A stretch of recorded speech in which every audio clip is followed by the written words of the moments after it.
49장입니다. 멀고 먼 길을 근 햇수로 3년째 지금 걸어오고 있습니다.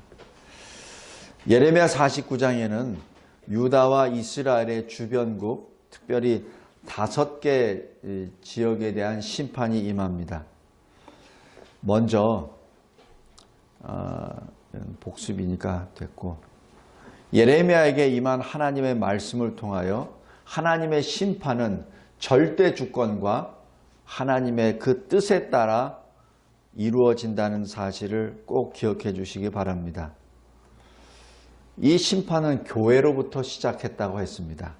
그리고 심판의 수단은 이방인들을 들어서 사용하셨고, 그 사용된 이방인들은 또 다른 이방인에 의해 또 심판을 받습니다. 하나님께서는 세상 나라를 세우시기도 하고, 그리고 제거하시기도 하십니다. 그러나 영원히 주님이 재림하실 때까지 영원히 존속하는 것은 바로 교회입니다. 그래서 이 구약에서 나오는 딸 시오나라고 얘기하는 것이 바로 신약의 바로 교회를 말합니다. 교회를 통하여 구원의 역사가 성취됩니다. 오늘 이 예레미야 49장에 나와 있는 이 주변국을 잘 보면은 여기 사해가 있죠. 여기 사해가 있고, 지금 첫 번에 암몬이 여기 있습니다. 그 다음에 에돔이 여기 있고요. 그 다음에 다메섹이라고 하는 데가 바로 여기 다메섹이라는 이 큰 도시인데 수도입니다. 이 아람의 수도입니다. 그래서 이 다메섹이라고 말하는 것은 이 아람 나라를 말합니다. 영어로는 또 이 시리아가 됩니다. 그 다음에 이 게달과 핫솔은 이 오른쪽에 이 사막 지역에 있는 그 종족들이요. 엘람은 훨씬 이 동쪽으로 바벨론 쪽에 가 있는 그 나라이기도 합니다. 이 5개 지역에 대한 하나님의 심판입니다. 여기서 어느 것도 하나님의 심판에서 벗어나는 것이 없습니다. 다 심판을 받습니다. 먼저 1절에서 6절 암몬의 심판입니다. 왜 심판을 받죠? 이 암몬은 여기 지도에서도 보다시피 이쪽에 위치하다 보니까 여기가 이 요단강입니다. 요단강 우편에 2.5 지파 있죠. 이 여호수아 시대에 했었던 2.5 지파.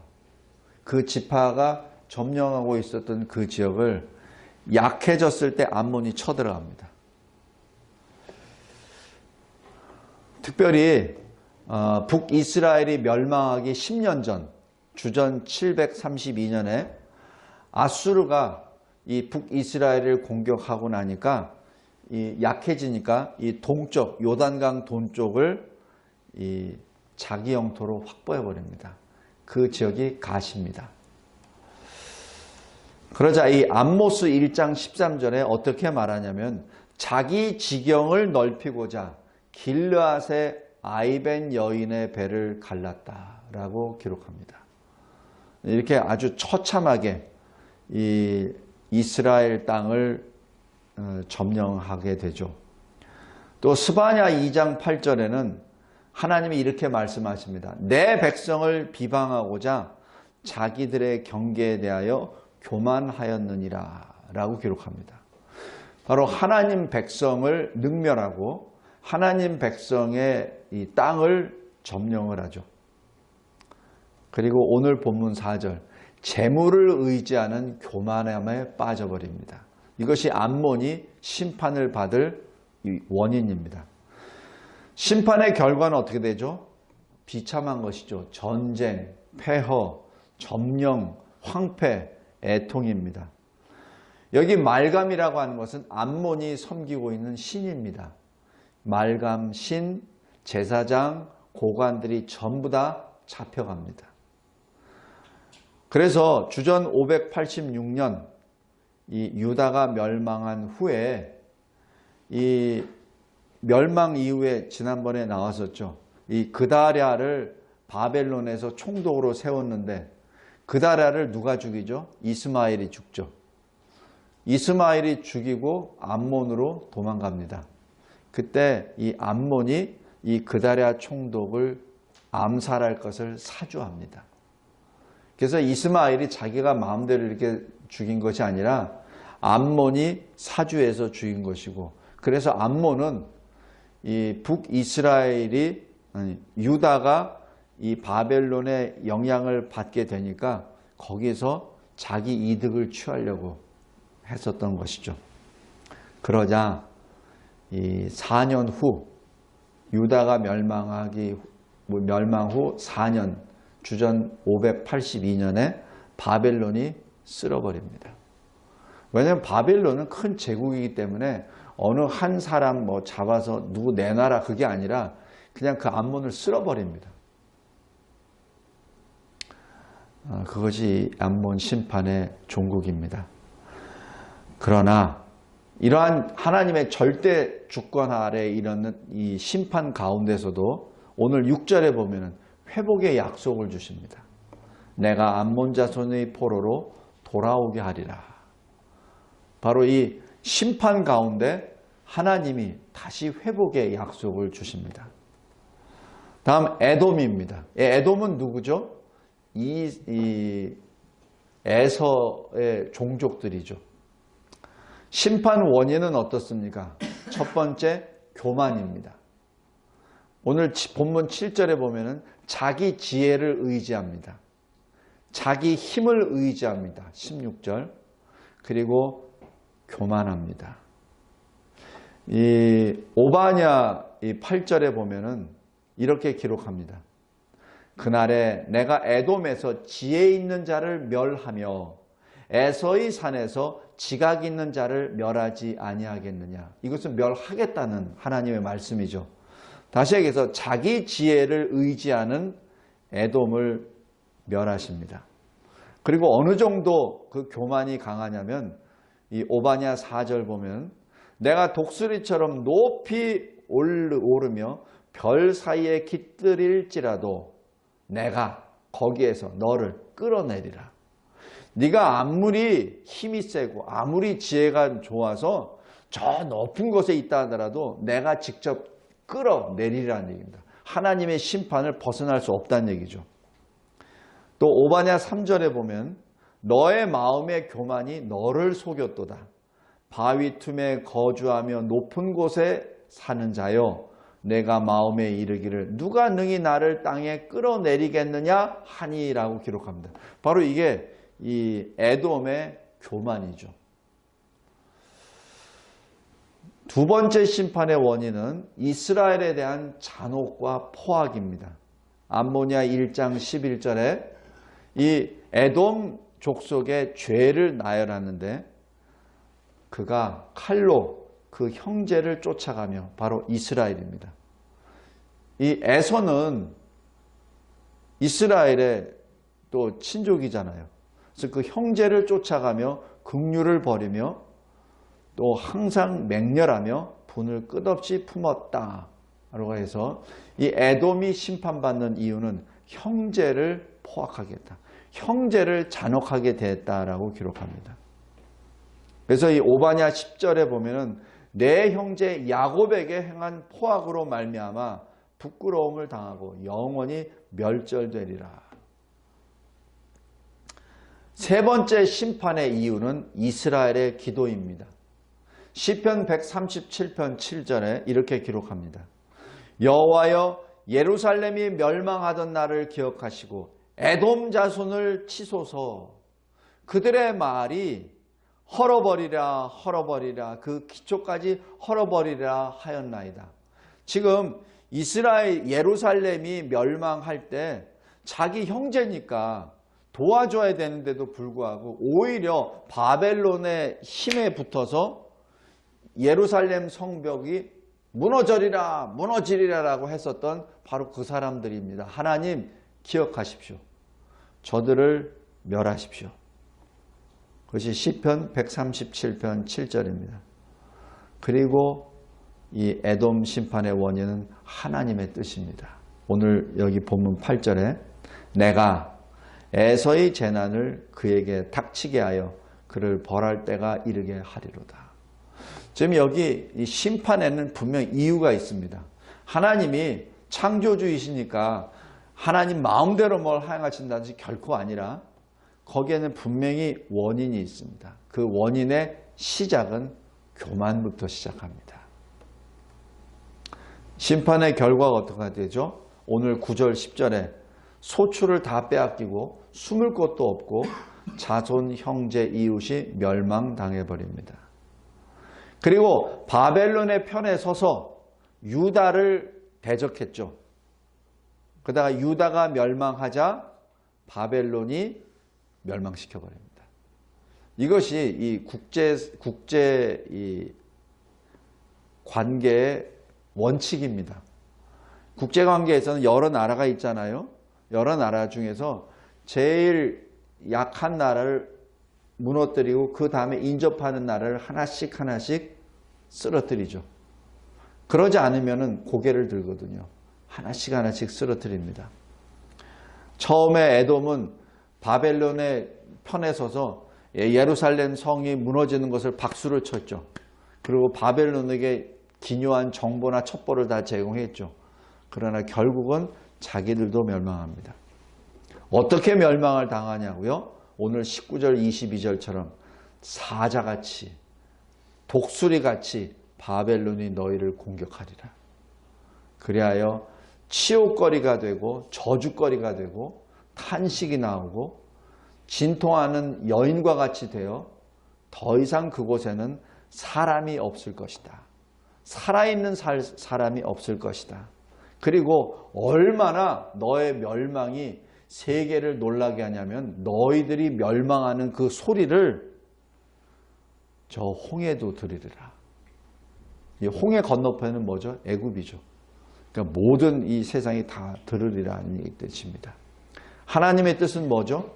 에돔을 멸하고 에돔 자리에 하나님의 택한 자를 세우는 것입니다.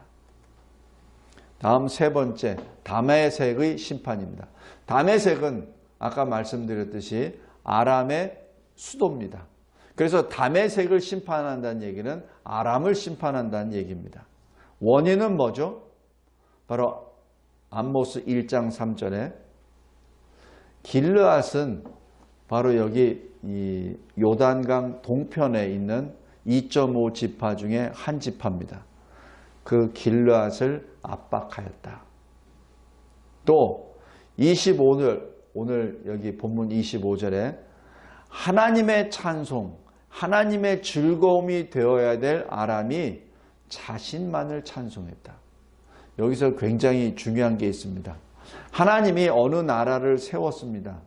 뭐 믿는 나라든 안 믿는 나라든 세웠습니다. 그 목적은 하나님이 그들이 하나님을 인정하든 안 하든 하나님의 이름을 찬송하기 위하여 세운 나라입니다.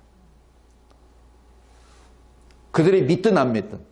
왜냐하면 그 나라를 세운 사람은 하나님이시기 때문에. 하나님은 문 나라를 세우셔서 그 나라를 통하여 하나님의 영광을 받으시길 원하는데 이 아람은 자기 자신만을 찬송했습니다. 이것이 심판의 원인입니다. 심판의 결과가 어떻게 되죠? 아수르가 강성하게 되니까 이 유다와 이스라엘과 늘 이 아람이 전쟁을 하죠. 그래서 왜 열왕기 상하에 보면 아람과 전쟁하는 것들이 계속 나옵니다. 주도권 싸움에서 아수르에 의해서 이스라엘이 멸망하고 그 다음에 아수르에 의해서 이 아람도 멸망당합니다. 그런데 이 아람이 계속 독립운동을 해요. 독립전쟁을 합니다. 그러다가 아수르가 바벨론에서 멸망하고 날 때 잠시 독립했다가 바벨론에 의해서 다시 점령을 당해버립니다. 심판의 결과 어떻게 되죠? 황폐입니다. 다메섹의 성벽에 불을 지르리니 누가? 하나님이. 물론 바벨론 군이 불을 지르는 거지만 하나님이 이렇게 하십니다. 내가 다메섹 이 아람 나라의 수도 다메섹 성벽을 내가 불을 지르겠고 벤 하닷의 궁전에 불을 타리라 라고 얘기하는 것은 벤하닷은 왜 애굽 왕의 직책을 바로라고 하죠. 똑같이 이 아람의 왕을 벤하닷이라고 합니다. 그래서 이 벤하닷은 아람 왕을 의미합니다. 아람 왕의 궁전을 불태우리라. 멸망을 말합니다. 24절에 고통이 있고 슬픔이 있고 26절, 27절에 군사가 멸절당하고 왕궁이 불타버립니다. 이것이 아람의 심판입니다. 다음에 28절부터 33절까지 게달 핫솔의 심판입니다. 여기서 게달은 이스마엘의 후손이라고 이 성경신학자들이 이렇게 보고 핫솔은 가나안 족속의 일부라고 이렇게 평가를 합니다. 왜 심판하죠? 이 두 족속은 요단 동편 아라비아 사막에 거주하고 있었던 유목종족입니다. 그러니까 유목종족이니까 성문도 필요 없고 성벽도 필요 없습니다. 그런데 여기서 문제가 있습니다. 오늘 31절 보면은 고요하고 평안히 사는 백성이라는 이 표현이 바로 심판의 원인입니다. 하나님을 떠났다는 얘기죠. 하나님을 떠나서 자기가 머물고 있는 그 사막에서 자기가 자기 식대로 평안히 살았다는 얘기죠. 다른 족속이나 다른 나라에 구애도 안 받고. 왜냐하면 사막이니까 누가 와서 공격할 사람도 없고 평안하게. 근데 우리 언뜻 보면은 참 그러면은 참 선한 사람 아닙니까? 이렇게 보죠. 근데 그거 아니에요. 왜? 하나님하고 관계없이 사니까. 하나님을 떠나서 사는 그 자체가 죄라는 사실입니다. 시편 2편 3절에 우리가 그들의 맨 것을 끊고 그의 결박을 벗어버리자 하는도다. 바로 누구죠? 하나님을 대적하는 우리. 또 시편 14편 1절에 뭐라고 하죠? 어리석은 자는 그의 마음에 이르기를 하나님이 없다. 바로 이 게달과 핫솔의 죄는 하나님을 부정한 죄입니다. 심판 결과 어떻게 되죠? 자기가 평안하고 생각했어요. 누구에게도 해를 끼치지 않는다고 생각했습니다. 그런데 바벨론이 쓸어버립니다. 그리고 그곳에 사람이 사라집니다. 마지막 엘람의 심판입니다. 이 엘람은 바사의 한 부분이라고 봅니다. 이 바사는 페르시아죠. 그러니까 나중에 이 아수르가 왕성했다가 바벨론이 아수르를 점령하고 바벨론이 왕성해졌다가 페르시아 바사가 점령해 버립니다. 그러니까 여기 엘람은 사실 이 바벨론이 있을 때 바벨론은 위협을 받고 있지만은 그러나 나중에 페르시아가 되어 또 이 바벨론을 점령하는 그러한 나라인데 이 엘람에 대한 심판은 원인 교만입니다. 35절에 자기 힘을 의지합니다. 하나님을 의지하는 것이 아니라 자기가 가지고 있는 군사력을 의지합니다. 심판의 결과 어떻게 되죠? 하나님이 엘람이 자랑하고 있는 활을 꺾어버립니다. 아마 이 엘람 종족이 활을 잘 쏘는 것 같았습니다. 우리나라 사람들도 동이족도 활을 잘 쏘잖아요. 이 엘람 족속도 활을 잘 쏘고 활을 의지했었던 종족이었던 것으로 봅니다. 그래서 하나님은 심판하실 때 그들이 가장 강하다고 생각하는 활을 꺾어버리십니다. 그리고 흩어버리고 멸망시켜버리십니다. 그러나 하나님이 회복의 약속을 주십니다. 39절 끝날에 이르러는 내가 엘람의 포로를 돌아오게 하리라. 성도 여러분, 여기 엘람 사람이 언제 또 나오냐면은 사도행전에 나옵니다. 사도행전 2장에 우리 성령 오순절 성령 강림 아시죠? 성령 강림하고 거기 120명의 예수의 제자들이 기도하고 있을 때 성령이 강림하셔서 각 사람들이 하나님이 행하신 큰 일, 위대한 일을 막 말을 합니다. 근데 이 이 사람들이, 갈릴리 사람들이 갈릴리 말로 하는 것이 아니라 여러 나라 말로 말을 해요. 그래서 그 여러 나라에서 온 사람들이 자기네 모국어로 그들이 말하는 것을 듣거든요. 그래서 이게 어찌된 일이냐라고 막 이게 놀랍니다. 그럴 때 사도행전 2장 9절부터 11절까지 이렇게 그들이 말합니다. 우리는 바데인, 메데인, 엘라민. 여기에 엘라민이 바로 이 엘라민입니다. 바로 페르시아 사람입니다. 여러 나라 사람들이 유대, 갑바도기아, 또 아시아, 부르기아, 애굽, 구레네, 리비아 여러 세계 각지에서 온 사람들이 그들이 뭐라고 하냐면은 우리가 다 우리의 각 언어로 하나님의 큰 일 말함을 듣는도다 라고 그때 고백하죠. 이때 엘람이 바로 이 엘람입니다. 말씀을 맺겠습니다. 이 유다와 이스라엘의 주변국 심판에 대하여 세 가지로 봅니다. 첫 번째 하나님의 절대 주권에 의한 심판입니다.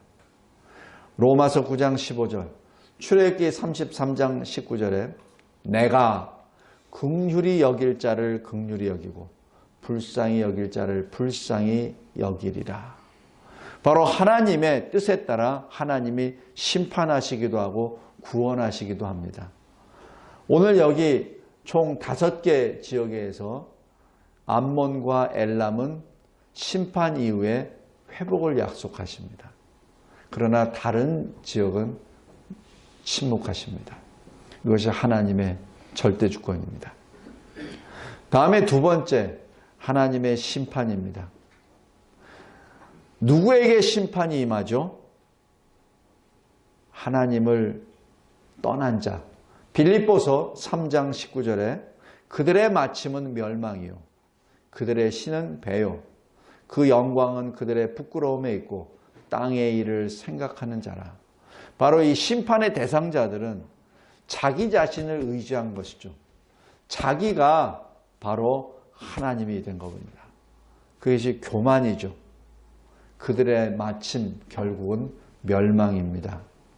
잠언 2장 22절에 이렇게 기록합니다. 악인은 땅에서 끊어지겠고 간사한 자는 땅에서 뽑히리라. 바로 하나님의 심판의 모습입니다.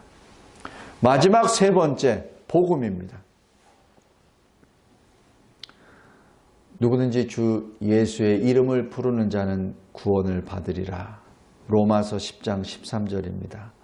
그래서 이제 새 생명을 얻은 자는 자기 자신을 위해서 사는 자가 아니라 자신을 위하여 죽으셨다가 부활하신 주를 위하여 사는 새로운 피조물이 된 것이죠. 오늘 주변국 심판에 대해서 하나님께서는 하나님의 절대 주권과 그 뜻에 따라 일부 종족에게는 회복의 약속을 주십니다. 하나님의 뜻입니다. 그 회복을 받은 사람은 어떻게 되죠? 더 이상은 자기 자신을 위해서 사는 자가 아닙니다. 바로 예수 그리스도 구주를 위하여 사는 존재가 된 것이죠. 예레미야 49장.